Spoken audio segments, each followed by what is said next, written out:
Fakta terbaru selanjutnya yang tak kalah mengejutkan adalah Virgon diduga alami kelainan seksual. Isu ini bermula dari Inara yang sedang menanggapi komentar negatif di akun Instagramnya. Salah satu netizen itu meminta Inara untuk introspeksi diri dengan penyebab perselingkuhan suaminya. Pernyataan tersebut tentu membuat dirinya sakit hati dan mengungkapkan bahwa suaminya memiliki kelainan seksual atau fetish. Kalau ada istri dipaksa oleh suaminya dan terjadi, maka si istri boleh membatalkan pernikahan. Di antaranya bahwa itu termasuk dosa besar, dan di antaranya pelakunya harus dibunuh. Memasukkan kemaluan di tubuh wanita itu walaupun pasangan halalnya, hukumnya haram mutlak. Karena ulama sepakat adalah dosa besar. Hukumnya dicambuk 100 hari dan diasingkan setahun. Tapi kalau sudah menikah dirajam.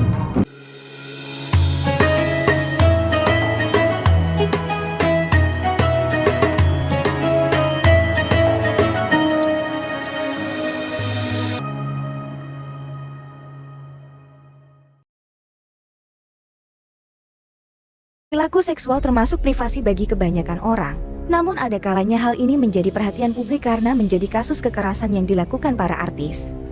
Berikut ini beberapa artis yang pernah diberitakan punya kelainan seksual. Virgon.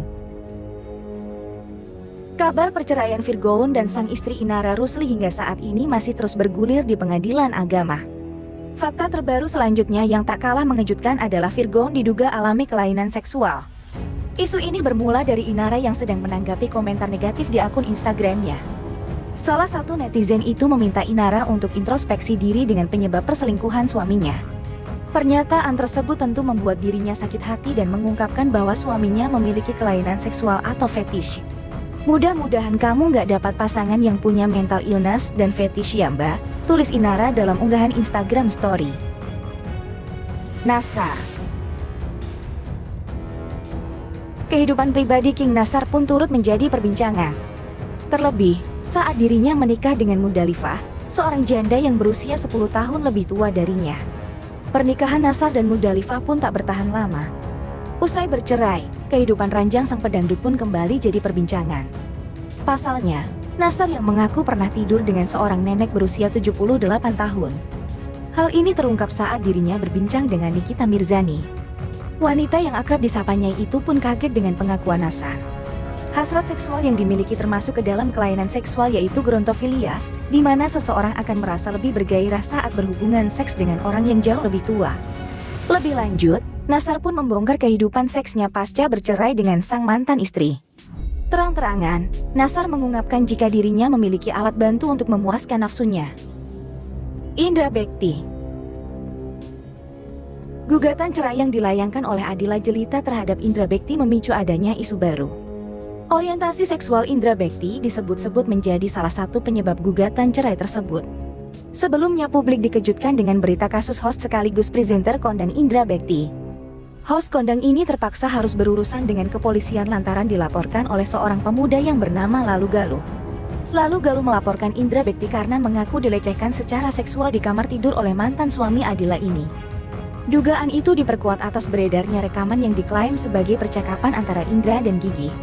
Percakapan itu sepertinya dilakukan melalui telepon, sebagaimana suara terdengar. Pada rekaman berdurasi 12 menit dan 13 detik tersebut, terdapat beberapa pertanyaan dari Gigi kepada Indra. Satu di antara pertanyaan adalah soal orientasi seksual menyimpang dialami Indra Bekti. Hal tersebut diperparah karena pada tahun 2015 silam, Indra Bekti pernah tersandung kasus chat mesum dengan seorang pria bernama Gigi Arsanova.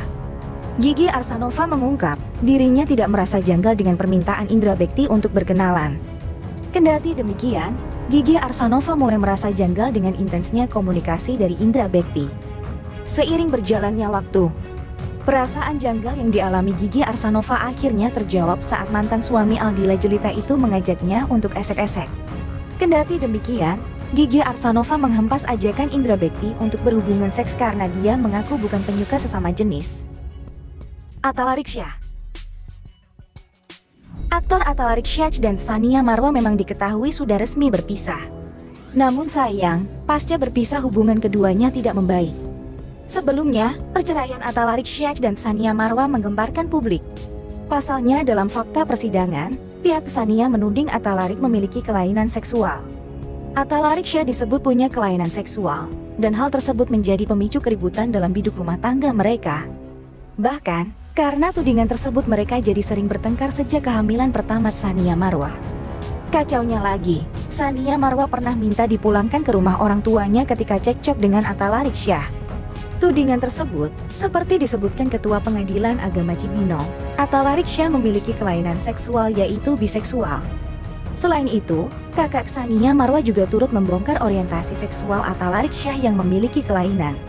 Dia mengatakan kalau Atta Larik gemar nonton film porno bergenre homoseksual. Mendapat tudingan itu, kuasa hukum Atta Larik-Syah tak mau menanggapinya. Vicky Prasetyo. Presenter Vicky Prasetyo diduga memiliki kelainan seksual. Hal itu terungkap setelah Vicky mengungkap kehidupan ranjangnya di depan seksolog Dr. Boyke. Vicky mengaku kalau dirinya termasuk kuat dalam berhubungan ranjang. Bahkan, mantan suami Kalina Oktarani itu mengaku sanggup bercinta sebanyak 3 kali dalam sehari. Namun, Dr. Boyke mengatakan kalau apa yang dilakukan Vicky termasuk ke dalam kelainan dan penyimpangan seksual. Tetapi kalau sampai sehari 3 kali, menurut saya minum obat saja nggak sampai begitu banget, ujar Dr. Boyke. Ia juga menjelaskan bahwa yang dialami Vicky merupakan hal yang berbahaya dan tak bisa disembuhkan. Karena itu adalah penyimpangan dan sulit untuk diobati, sambungnya. Lebih lanjut, Dr. Boyke menyebut bahwa apa yang dialami Vicky Prasetyo adalah donjuanisme. Namun, Vicky justru menyebut dirinya adalah seorang gladiator ketika diranjang dan ingin membahagiakan istrinya. Mengenai hukum menyetubui dubur atau lewat lubang anus, ya. Terdapat larangan menyetubui wanita pada duburnya dalam hadis yang sahih. Para ulama baik salaf maupun khalaf telah membicarakan tentang diharamkannya menyetubui dubur ini. Yang pertama, di antaranya bahwa itu termasuk dosa besar dan di antaranya pelakunya harus dibunuh jika itu dilakukan terhadap anak atau sodomi, ya, homoseksual, sebagaimana dinyatakan oleh Imam Ahmad dalam salah satu dari 2 riwayat. Sementara riwayat kedua pelakunya dikenai hukuman yang berlaku bagi pezina, seperti pendapat Imam Malik dan Imam Syafi'i. Jadi larangan tentang tidak boleh menggauli di dubur ini, masukkan kemaluan di dubur wanita, itu walaupun pasangan halalnya, hukumnya haram mutlak. Karena ulama sepakat itu adalah dosa besar, karena hadisnya sangat tegas.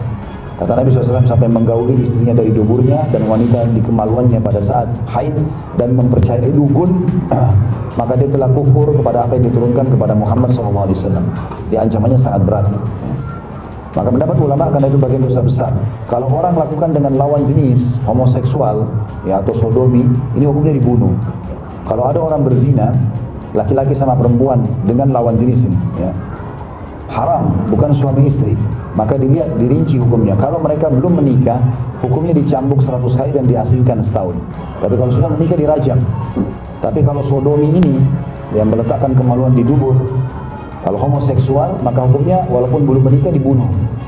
Ibnu Abbas berkata, dicari tempat tertinggi di satu kota, lalu didorong dari tempat tertinggi itu, kemudian ke bawah, dijatuhkan, lalu dilempari dengan batu lagi dari bawah. Jadi saking tegasnya agama melarang itu. Dan kita tahu kaum Lut, Allah Subhanahu wa taala hancurkan justru karena mereka melakukan homoseksual ini. Nah, ini adalah ancaman yang sangat berat. Ya, dilakukan pun dengan lawan jenis nggak boleh, dengan istri pun tidak boleh. Maka hukumnya haram. Dan ini sudah pernah kita jelaskan juga, ada pendapat beberapa imam-imam di awal-awal bab masalah biologis Islam ini. Di antaranya pendapat Imam Syafi'i rahimahullah yang membolehkan meletakkan, zakar di antara dua, ya, bagian belakang istri, tapi bukan di anusnya. Kalau di anus, hukum yang dibahas ini haram. Yang kedua, tidak ada kafarahnya. Dan ini pendapat mayoritas pengikut Hanabilah. Kalau tadi Imam Ahmad menyatakan dihukum mati kalau ada sodomi, kalau Imam Malik dan Imam Syafi'i hukumnya hukum berzina. Artinya kalau belum menikah dicambuk 100 kali dan diasingkan setahun. Kalau sudah menikah maka, ya, dirajam. Pendapat kedua mengatakan bahwasanya tidak ada kafarah, tidak ada denda. Dan ini pendapat mayoritas mengikut mazhab Hanabilah atau Imam Ahmad. Di antaranya istri berhak membatalkan pernikahan karenanya. Ini disebutkan oleh lebih dari 1 orang dari kalangan sahabat kami. Namun jika itu dilakukan terhadap wanita asing bukan istrinya, maka sahabat kami berselisih tentang sanksinya. Artinya kalau ada orang menggauli istrinya di duburnya, tidak ada denda bagi dia. Seperti misalnya orang kalau berhubungan biologis dengan istrinya di siang hari Ramadan, bukan di dubur, di kemaluan, tapi karena membatalkan puasa Ramadan, ada denda, ada kafarah namanya. Dia harus, ya, membebaskan budak Kalau tidak bisa maka dia puasa 2 bulan berturut-turut. Kalau tidak bisa maka dia memberikan makan 60 orang miskin.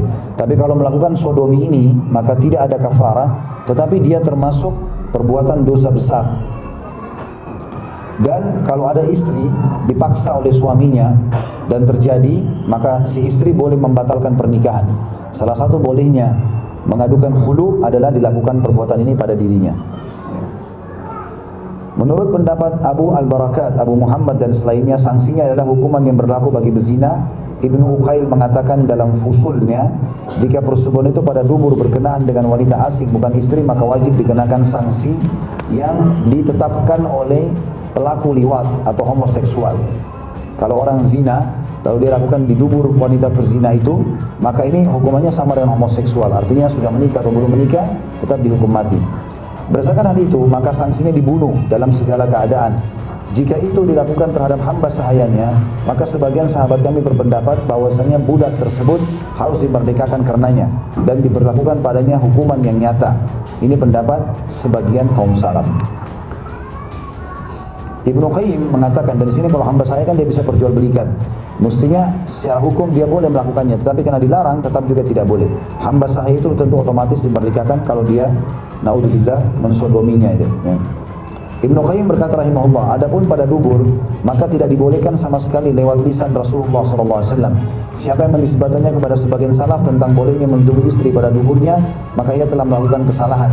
Dalam Sunan Abu Daud dari Abu Hurairah radhiyallahu anhu, ia berkata, Nabi SAW bersabda, mal'unun man atal mar'ata fi duburiha. Terlaknat siapa saja mendatangi istrinya pada duburnya.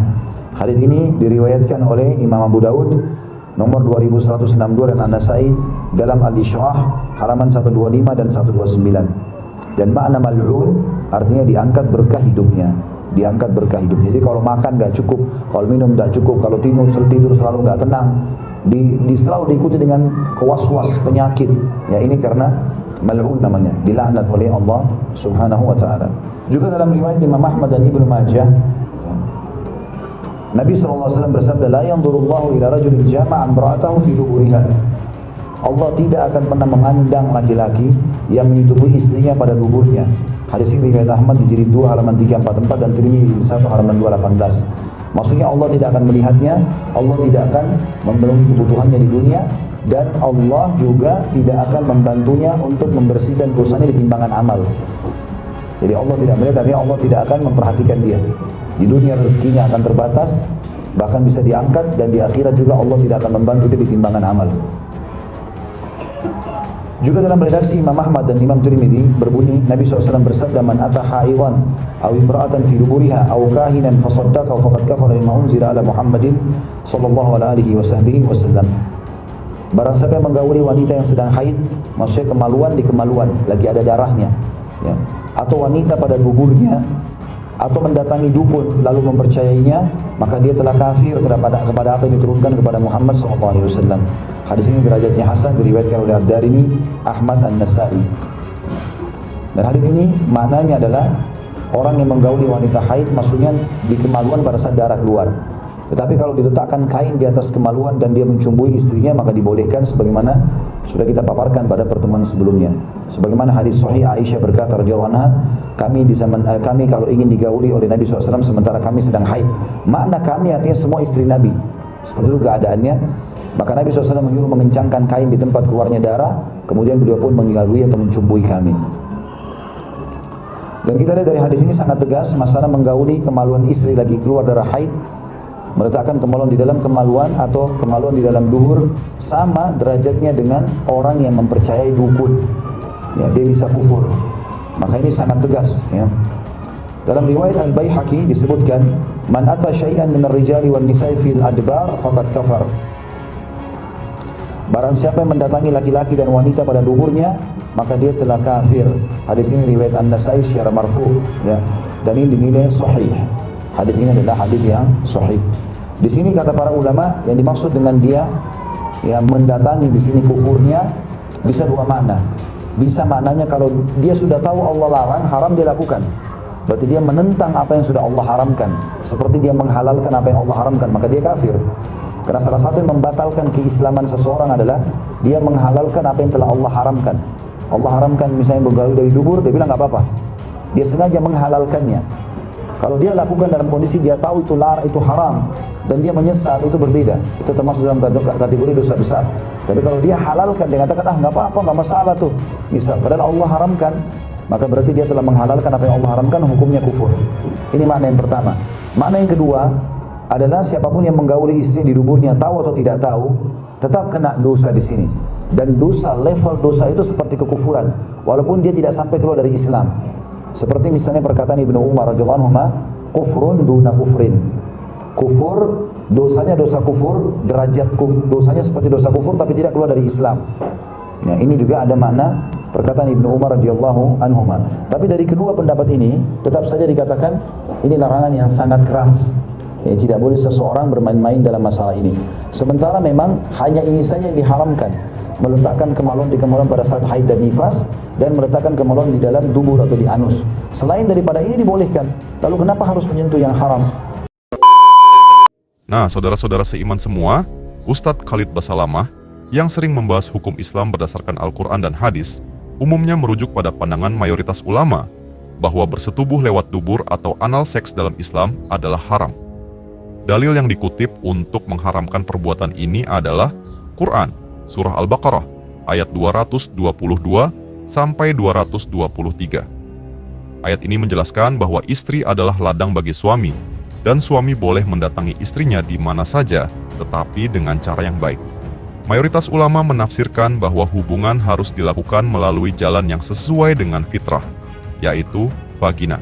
Ada hadis sahih yang menyatakan bahwa hubungan suami istri melalui dubur adalah dilarang dan termasuk dosa besar. Salah satu hadis menyebutkan, barang siapa yang mendatangi istrinya dari duburnya, maka ia telah kafir terhadap apa yang diturunkan kepada Muhammad. Hadis riwayat Abu Dawud, Tirmidzi, dan Ibnu Majah. Mazhab Syafi'i, Hanafi, Maliki, dan Hanbali sepakat bahwa hubungan anal adalah diharamkan karena bertentangan dengan fitrah manusia, dapat menyebabkan bahaya kesehatan, serta bertolak belakang dengan tujuan pernikahan dalam Islam. Ustadz Khalid Basalamah sering menegaskan bahwa suami istri harus menjaga hubungan dalam batas-batas yang diperbolehkan oleh syariat Islam agar pernikahan tetap mendapatkan berkah dan tidak jatuh ke dalam perbuatan yang dilarang oleh Allah. Nah, saudara seiman semua, itulah pembahasan kali ini. Semoga apa yang disampaikan bisa memberikan kita manfaat dan pelajaran baru untuk kita semua. Jangan lupa untuk like, comment, and subscribe supaya kalian tidak ketinggalan info terbaru dari Dakwah Official. Sekian video kali ini, sampai jumpa di video berikutnya. Wassalamualaikum warahmatullahi wabarakatuh.